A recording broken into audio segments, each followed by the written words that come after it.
Dig deep, Casey. Give me a hand. Seriously.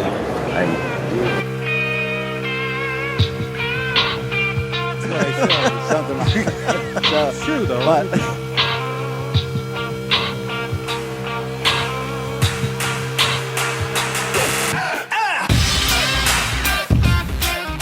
How was your night's rest? Amazing. They're going to say, did you see Julie McQueen? She was hammered. When she gets drunk, she looks like a dude. Like, it looks like it's Come on, unlocked. Aaron. You can figure it out. I'll come across Brent and smack the shit out of you after I stretch. We are very blessed today to have our special guest, Miss Julie McQueen. Say hi, Julie. Oh, hello. yeah, That's probably better. yeah, it's better. Did you say it was Viagra that gave you a heart attack? It gave me a first heart attack when I was 21. All right. Whatever. Anyway, One does not simply walk into Mordor. I am very system. And it was the Cialis that got me at 28.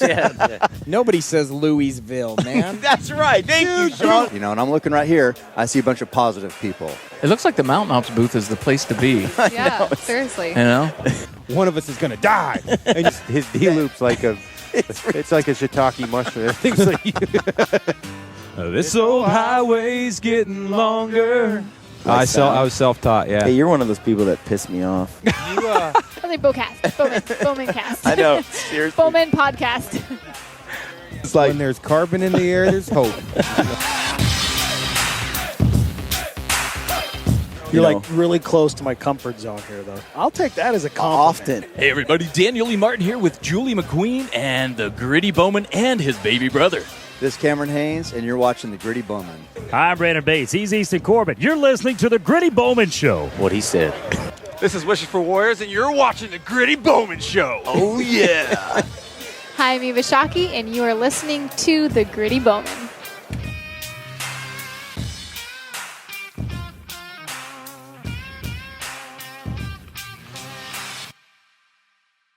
Hello, all right. You're listening to the Gritty Bowmen, home of gritty bow hunting films, interviews, tall tales, and a wee bit of manly boasting. I'm South Cox, and you're listening to The Gritty Bowmen. Two gentlemen last night on a bus out of the ATA commented they had met our boys at Deerfest last year. It was the first time they actually went and did a trade show like this without us. Yeah. And so we were scared to death. You know, they're going to go up and they're going to make fools of themselves and of us. And those guys just last night on the bus were like, your two boys were absolutely incredible. And at the time, you're talking about a 19-year-old and a 14-year-old were there representing us. So I think what it's done for us is, for our family, it's brought a closeness that no one can. I can't describe that for you, but it's made a bond between mom and dad and the boys that is so incredible that we fight and argue like every other family, but but eventually we're all coming back to a tree. And when we are in a tree or whether we're hiking up a mountain, it seems to be where we're all in tune. Yeah. So I think that's one of the greatest things that I could say hunting has given to my kids is they've had to learn to be who they are because nobody's watching over their shoulder when they're in the woods. Yeah. And if we could have people doing like that all the time, then those are the kind of people I want watching for me. On this episode of Gritty Bowmen, we visit with David and Karin Holder of Raised Hunting. Raised Hunting is about an average American family that has used hunting as a platform to teach ethics and values to their family. I've been a big fan of David Holder ever since I first saw him on an early Primos hunting video. David and his family have accomplished a lot since then. Their hunting show captures the raw emotion that comes from an animal at close range, all while focusing on bringing you ultimate adventures with the highest regard to cinematography. But the best thing about Raised Hunting, in my opinion, are the meaningful values and ideals that they share on their show. If you already know the Holders, I hope this episode of the Gritty Bowmen makes you like them even more. And for those of you who have never met the Holders, I hope you take the time to look them up, watch their show, and consider how you might use hunting to strengthen the relationships within your own family and your own community. If you like the show, please go to our website at grittybowmen.com and subscribe to this podcast and tell your mates and pals about us. Do us a favor and please take a moment to leave us a rating or a review on iTunes or on our YouTube channel. Send your questions and podcast ideas to grittybowmen@gmail.com. If you're listening to this on iTunes, you can see the video version of this podcast on our website at www.grittybowmen.com. Okay, folks, welcome to the Gritty Bowmen podcast. I'm here with Raised Hunting. We have Karin Holder and David Holder, and we're here at the ATA show in the Mountain Ops booth, and we're going to visit with you guys and get to know you a little bit. So, cool. Tell us a little bit about who you are for folks who don't know, who maybe don't know. You want to go first? Sure. Ladies first. Sure. Well, we're just average people that love to hunt. That's who we are and what we do. We've been hunting for a long time. And what I mean by that is David and I have been You're hunting. You're going to tell our ages. I'm not going to. I won't tell. Well, we've been hunting for over 20 years together. So we've been at this a long time. So you started when you were 9? I started when I was 9. Because you're still 29. Yeah. I just had a birthday the other day. What a good I was 29 husband. again. So, but no, we both grew up hunting. But I didn't hunt as much as a kid because my father didn't believe in girls hunting. Okay. So I wasn't allowed to hunt. But when I when David and I started dating, he wanted me to come with him. Yeah. Which was unique because there's a lot of guys, let's face it, that don't want the girls to go with them, or at least in that time there wasn't. I think the industry has changed a lot, and a lot of perception has changed where a lot of women are invited and welcome. Yeah. But at that time it wasn't the case. That's pretty unique back then. Absolutely. Yep. And so that does make us feel even older. But at any rate, I knew that hunting was a passion of David's. Yeah. And if I was going to see him at all, I needed to go with him. And I wanted to go with him because I wanted to experience the outdoors with him. And so I think for me, when Karin first started hunting with me, I found right away, man, watching someone else get that excited is even more exciting than yourself. You get to kind of watch them. Yeah. And man, the first time she shot a deer, and just like beside herself, I'm like, this is really cool. And then later on, after her and I had hunted for a few years, we started our own family. And I mean, Warren and Easton didn't have a choice. I mean, we have the video to back it up, and that's what we do about Raised Hunting is these guys have been in a backpack before they could walk on hunting trips. I don't even know at what age we were successful, meaning one of us shot something with them there. I don't even know. I have video of them shooting bows at 2 years old. People ask me, how did you get them started? And that's what we did. We started them with little fake kids bows. They didn't have all the stuff that like the ATA has here now. I wish they had, but I took my old strings off of my bows so they could shoot my arrows. And made so the arrows were heavier and they would stick in a target. Yeah. And that kind of got them hooked when they were little. And how old is Warren now? Now Warren just turned 20 last week. Whoa. So and Easton? And Easton's 15. And so these guys have, and I try to tell them, man, don't get a big head, because at 20 years old, they've had the opportunity. We've lived in Warren was born in Arkansas, but he was really raised in Montana. So he grew up 18 years there. So he's already killed an elk. He's killed a mule deer. He's killed some white-tailed deer. He's killed lots of turkeys, bears. They've been to Canada. I think I've seen a few of those videos. Yeah. Now Warren won't tell anyone, and we will though, that he's a little scared of bears. He doesn't like them. We had to convince him. We had to really bribe him to go on the first bear hunt. Really? And, but we just wanted him to experience it and get over that fear. And he went 12 years old and shot his first bear. That's what sort of sets you apart, I think, bringing the kids on early as a family. Basically, it's a family group that hunts together. Absolutely. It's not like the sons go out with the dad. Mom goes too. Right. And that's pretty cool about what you guys do. Well, and I think the other thing that kind of sets us apart, a couple things. One is we have a production company that is filming our hunts. So you see the conversation when we turn off the camera, and say, and it is a lot of time it's Karin and Easton or Karin and Warren, and I'm not there. I'm filming the other one. And so everyone in our family is not only a hunter, we're also videographers. But what I think people love to see is when you do flip that camera off, there's another camera running, and that camera catches that, oh my gosh, I look dorky in that shot or whatever, or man, that was a really big deer.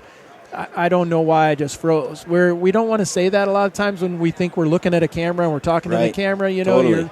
And then all of a sudden, we get it. We get the real raw emotion, Right. You're showing people how the sausage is made. People want to see the real you, what really happened. You know, it kind of one of my pet peeves, and I joke about this all the time. But when they throw up a camera, but the guys out hunting pretend like the cameraman doesn't exist. Right.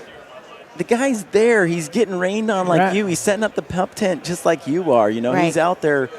And it's sort of it feels weird in my view. I mean, if I'm trying to talk to the camera and act like the cameraman isn't there, it just feels strange. Yeah. So we use names. We're never talking to, but that's having that other camera filming that allows when I do say, Karin, you're going to have to you got too much makeup on your nose there, or whatever. Yeah. The other camera we can cut to that, and you can see that. So you see us talking about what's going on. So it's been a remarkable 2 years. I mean, it seems like it's been 10 for us because obviously we started working on this before it made it to air and stuff like that. But just the response walking around here and having people stopping us now and saying, hey, love what you guys are doing. So don't change a thing. Keep doing what you're doing. So Raised Hunting, where can people see it? On the Outdoor Channel. Now we're on Q3 and Q4, so we just finished our second year. Okay. So it typically, and right now we don't know if it'll stay the same, but we've been on 11:30 Saturday mornings. That's all Eastern time. And we expect it to return there unless they decide to bump someone and put us in a really better spot or something like that, but I don't know that that's the case. So we do have season 1 and season 2 DVDs available on our website, which is raisedhunting.com. Okay. And because you can't get those episodes online or anywhere else, so the DVD, and that's because of our agreement with Outdoor Channel. Okay. So those DVDs are available. Okay. Cool. I've noticed that there's some that are like some shows that are offering them for download. Yep. Some of them are DVD only. And we haven't gotten there yet. We're just not that technical savvy. And then the other thing is a lot of those shows probably been on 5-10 years. Right. They have a lot more episodes they could do that with. We couldn't do that. The Outdoor Channel owns our content for a full year. Got it. So the first year, but DVDs we can sell right now. Pretty cool. So what else are you guys, we talked about this a little bit before. Well, first, before we get into the archery, the camps, tell me kind of what when you guys go to put together your season, what's your kind of mission? What is it you're trying to communicate, teach, share? Wow. Well, that's I'll go quickly because my answer will be shorter than his, probably. And if I don't say something now, I never get a chance to. Later. It's just wrong. It's just wrong. So, no, hunting is a platform that we've used to teach life lessons to our children. And so with every hunt, there's a story.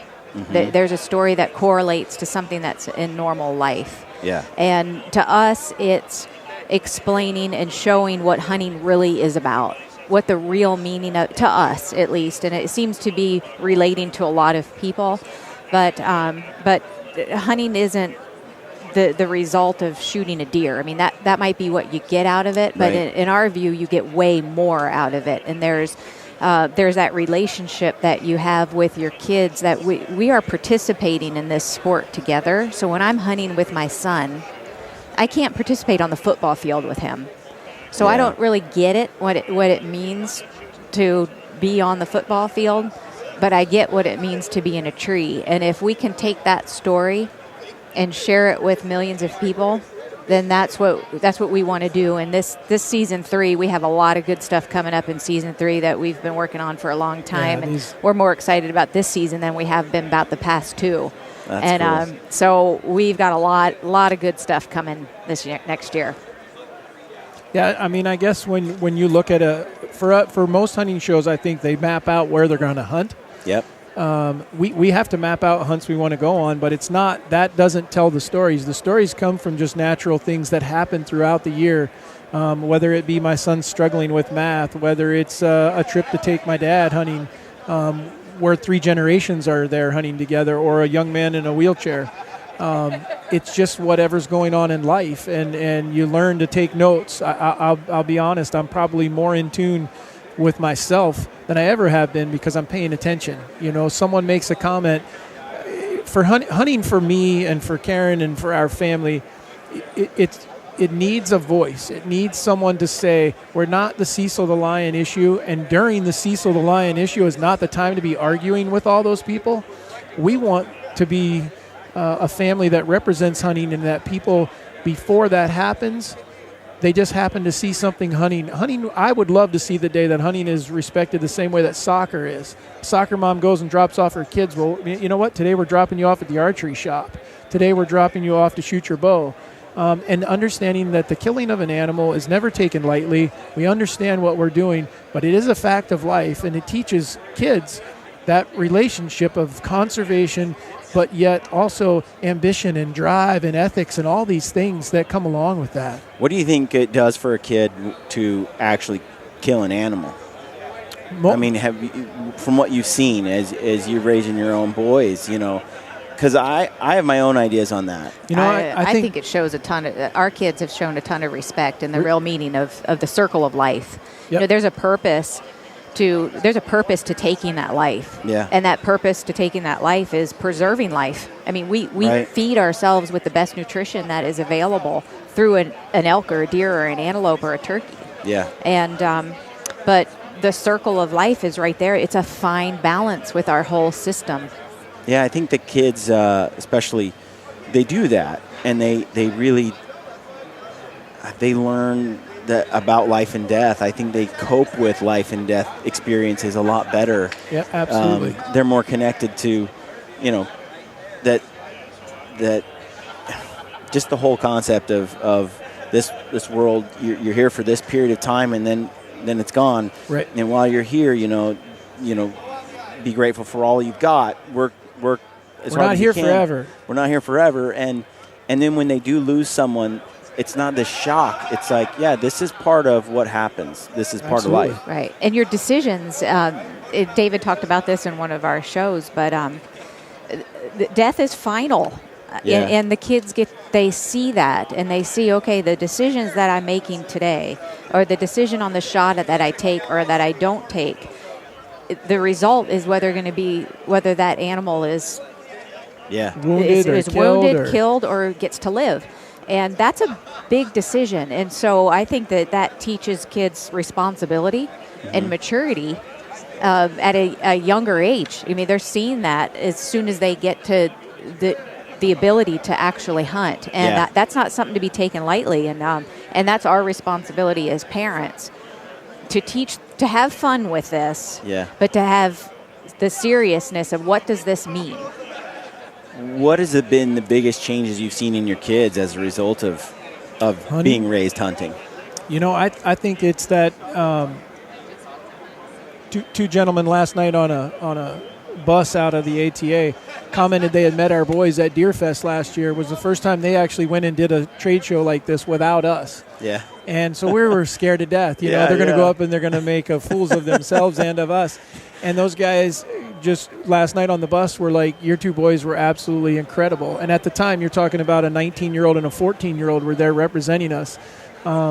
So I think what it's done for us is, for our family, it's brought a closeness that no one can. I can't describe that for you, but it's made a bond between mom and dad and the boys that is so incredible that we fight and argue like every other family, but eventually we're all coming back to a tree. And when we are in a tree, or whether we're hiking up a mountain, it seems to be where we're all in tune. Yeah. So I would say that's probably number one. That's cool. It is very That's cool. And hunting has been the place where, I mean, we, very honestly, we might be arguing and getting ready to go on a hunt the next morning or that afternoon. Yeah. And all of us are thinking, I don't want to sit in a tree beside you. I mean, that's just the way it goes sometimes. But the fact that we have this goal and we have this mission that we're on, we go anyway. Yeah. And it brings you back together. You get in the tree. You forget about whatever it was you were arguing about. Or maybe you're quiet for a little while and you've settled down a little bit and you've got you've gotten your place. Yeah. And then you turn around to the other person and say, sorry, Warren, I didn't mean to get mad at you at the house, or sorry, Easton, or, we kind of settle down and get that hunting. If we weren't going to get in a tree that day, we wouldn't have resolved the issue. Yeah, I put a film in the Full Draw Film Tour last year, called it It's Not About the Horns. And it was about my best friend and his dad. And his dad's 67, and they were trying to get his dad a bull elk. He's been trying since forever, with a bow. And so my buddy's shot a lot of elk. He's hyper competitive. He really wants his dad to shoot an elk, But they're very different people, like personality-wise. And one of the things he said in the film that stuck with me ever since is hunting gave us a vehicle to remain close as we got older. As I got my own family and I started going off with my own kids and stuff, hunting is that vehicle that helped him stay closer to his dad than he would have otherwise been. And so for me, when I think about hunting and conservation and all these other things, there's still that other aspect of it for me that resonates, where it's also about that it is that vehicle that allows me to, where I bond with certain people in a way that I just wouldn't otherwise. The other part of that, though, that I think Karin touched on a few minutes ago was what happens is it is an individual. You make the shot, but we're there to film it. And so for us, the best way I can describe it is you look at any sport that anyone plays, football, baseball, a game sport or a team sport. You don't get to be on the field with your kid. We're on the field. Yeah. So when they finally accomplish something, and that's the one thing that I don't think the non-hunter understands is what goes in to the hunt. They don't understand. Sometimes it's multiple years of preparation for an Alaskan hunt or an elk hunt. Yeah. Sometimes it's just weeks. Sometimes it's months. Sometimes it's food plots, and they don't understand all the days where we don't succeed, even though we are succeeding. We succeeded because we were out there. We were experiencing this, but we didn't get to shoot anything. And so I think sometimes hunting television, us included, we can be our own worst enemy because you're only getting to see the end result. And that's why is one reason I will say we went out to show some failures, that it doesn't always happen this way. Yeah. So I think that's one of the greatest things that I could say hunting has given to my kids is they've had to learn to be who they are because nobody's watching over their shoulder when they're in the woods. Yeah. And if we could have people doing like that all the time, then those are the kind of people I want watching for me. Yeah, absolutely. Very cool. Tell us about the archery camps. This one could go on forever, so I'll keep it really quick. So we have 2 archery camps. They are called Raised at Full Draw. We host one of them right by our house in Iowa. The other one is in Ennis, Montana at the Jack Creek Preserve. We've been doing the camp in Montana now. This will be the 12th year? 12th or 13th year that we take 50 kids, drop them off on a Thursday afternoon and pick them back up on Sunday, any ages from 12 to 18. It's a co-ed camp. Kids stay in tents. But the camp focus is about hunting and about archery hunting. We use archery because we don't shoot any guns, insurance purposes. We stay away from there. But more importantly, basically what we have done is we've taken the bow hunting curriculum, broke it down into stations so that we can spend a couple hours physically doing what these kids read in a book. And at the same time, we try to make it as much fun as we possibly can. There's free time for kids to shoot bows. We supply bows, so nobody has to have anything. All they have to do is sign up. And they do need their own tent, but we've even got extras of those. So there will be one camp in June in Iowa. Usually it's the 3rd week of June. We haven't set the dates exactly for that one this year. And then the 3rd weekend in July is the Montana camp. The camps are a lot of fun, I can tell you. We have kids come from Ohio, West Virginia, Texas, all over the place to come to these camps. And we are, unfortunately, but fortunately for us, we're going to do an episode this year on raised hunting about camp. And when we do that, I'm pretty sure the whole nation's going to know about camp, and we'll probably have a pretty large waiting list. But I was going to say, is there any way to take more than 50, or is that? And we're working on that. We would like to open a raised at full draw in every state. That would be sweet. Well, we have Illinois already. Seems like there would be a huge demand for that. I think on it seems like there is. It's just a matter of being able to have the time to do it all, to organize all that. Because I got to have 10 to 20 instructors. I got to have people helping with cooking. And there's a lot of logistics that go on with 4-day camp, where people are staying overnight and all that. So, but they're growing. They're growing immensely. And what's it called? Raised at Full Draw.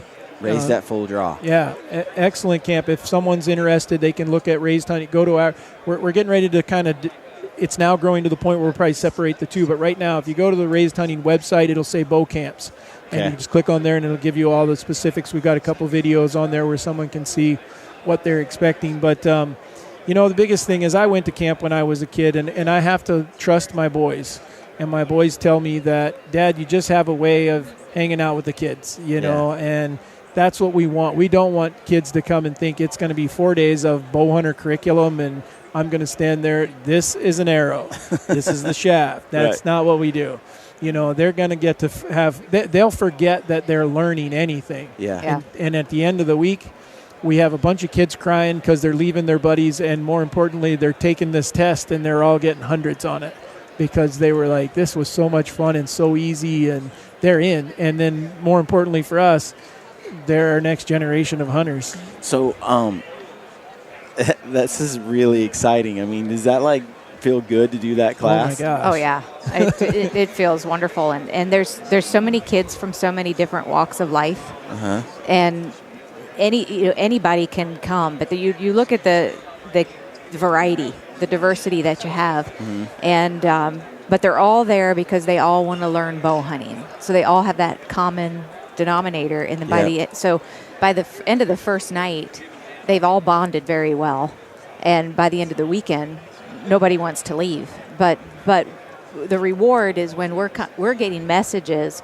throughout the year from these kids, and David has teenage girls and kids that have contacted him for years and years and years that showing him their first finally killed deer. it out. Or or even that's pretty cool. Yeah, they'll send a text, and thank goodness for Facebook and all, and technology these days, because they stay in touch. Well, and I think with hunter recruitment, that giving them the actual hands-on tools, like giving them the confidence in a setting like this, especially if they don't have a father or someone who taught them how to hunt, that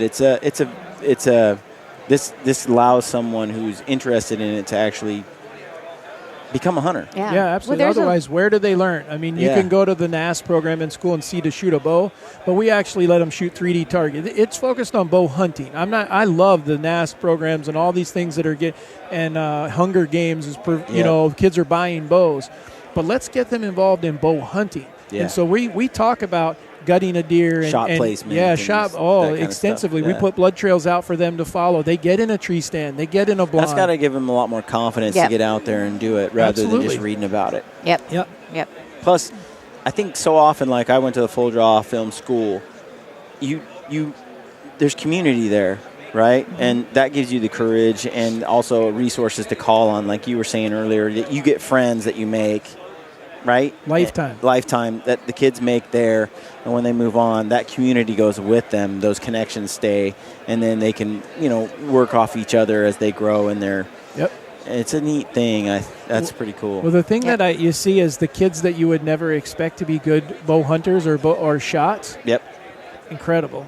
A kid will come that has never shot a bow. We put a bow in their hand. I mean, and we have all the bows, but we know they've never shot. We spend a little extra time with them, and next thing you know, by the end of camp, on Sunday, we usually have a 3D course that they go through, and it's a competition. Yeah. And some of these kids are just absolutely amazing. Really? Yeah. I mean, and some of them are girls that they're going, I don't know. I came with my sister, and now all of a sudden it's like, they found something that really resonates with them, and it's I find shooting a bow therapy.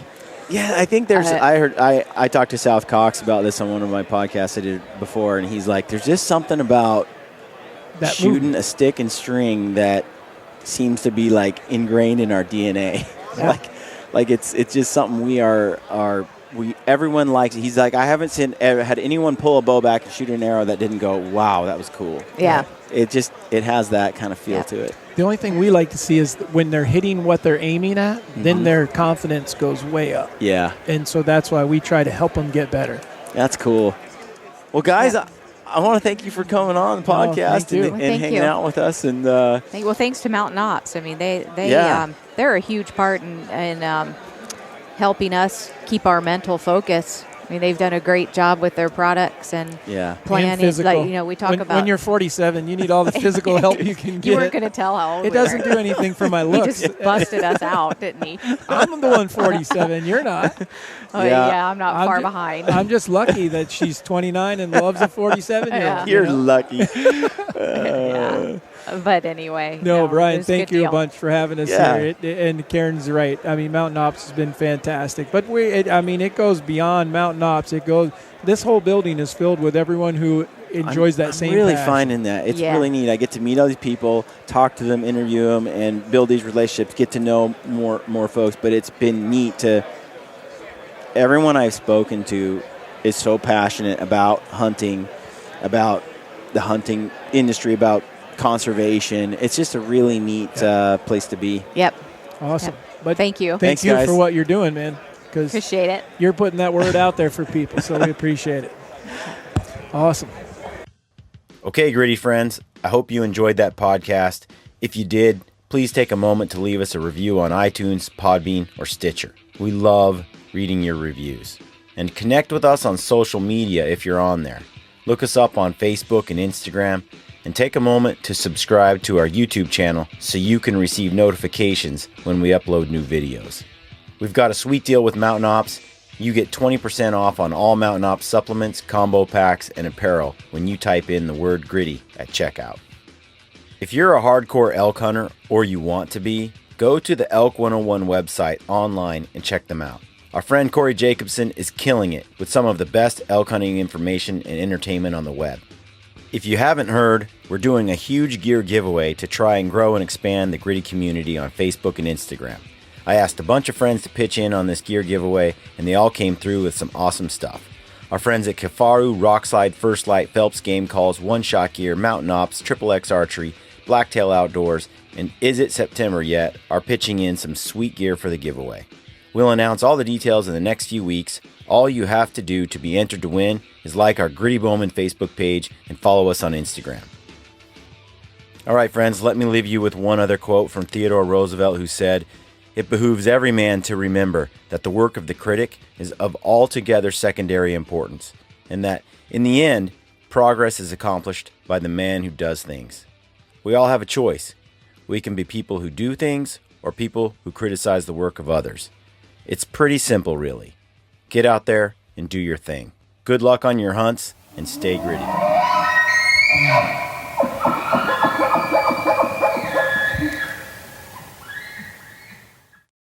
This is Ty Stubblefield, and you're listening to the Gritty Bowmen. Gritty Bowmen.